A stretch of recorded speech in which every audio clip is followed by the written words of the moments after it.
Japan is dealing with the aftermath of a massive tsunami today. The official number killed is now 375, and that is a figure, sadly, which is even optimistic estimates suggest will rise dramatically. The huge wave was caused by the biggest earthquake in the country's history. Japan has now asked the UN to send rescue teams to help deal with the disaster. Another earthquake has also hit central Japan in the past hours, although there are no reports of damage from the latest aftershock. An emergency situation, meantime, has been declared at the Fukushima nuclear plant in the northeast of the country after it was damaged. The pressure inside the reactor has been rising tonight, raising fears of a radiation leak. However, Japan's nuclear Safety Agency says to try to reduce the pressure, radioactive vapor may be released, and that poses no risk to humans or the environment. Well, just after the quake hit, we had a chance to speak to an eyewitness who was in the capital, Tokyo. I was working at home and suddenly felt slight shocks. I didn't know what to do, sit at home or leave.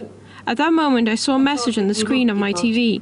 It said that in 20 seconds there would be an earthquake. I jumped up and left.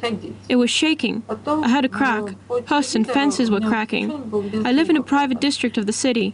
There weren't many people, just elderly ones with cats and young parents with children. Yesterday, my neighbor's daughter had left for Miyagi, where the quake happened. We tried to call her, but mobile connection was lost. Although the epicenter was far away from Tokyo, I felt like I was on a ship while it rocked. It seemed like everything around me would crash. It was happening all day. Every time I returned home, it started again. Radiation levels, as I've said, are rising at the Fukushima nuclear plant after a cooling system there failed following the earthquake. Japan's Nuclear Safety Agency says that radioactive vapor may be released to reduce the pressure. They're also saying it poses no immediate danger to the public. Alarmingly, though, the situation does bear striking similarities to the build-up ahead of the worst nuclear disaster in history at Chernobyl. Our correspondent Alexei Rajevsky has more from the Ukrainian capital, Kiev.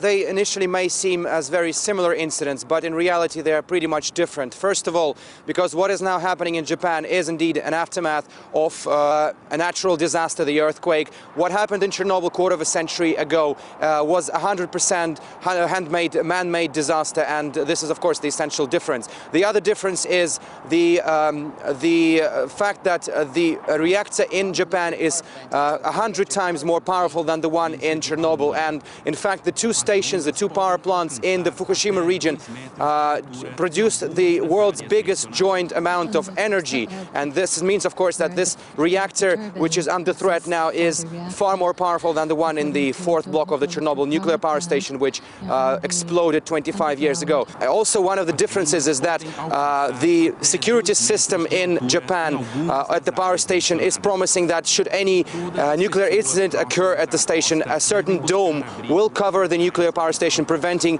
any leaks into the atmosphere, something which is of course missing in the Soviet era at the Chernobyl station, and that's why the whole continent basically suffered great consequences.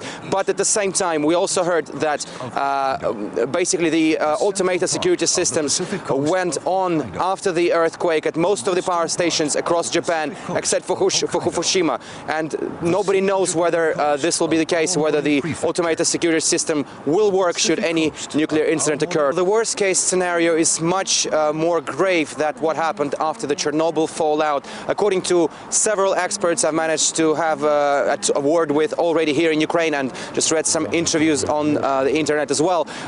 Basically because, as I've mentioned earlier, the power station in Japan is far more powerful than the one in Chernobyl. This could lead to a serious contamination, to a serious emission of radiation should any accident, should any explosion happen at the Fukushima nuclear power station. This, according to some experts from the Russian Academy of Sciences, mean that the whole of the Russian Far East, some part of China, and to a large extent the Korean Peninsula may be affected by the possible radiation emission from this reactor in Japan.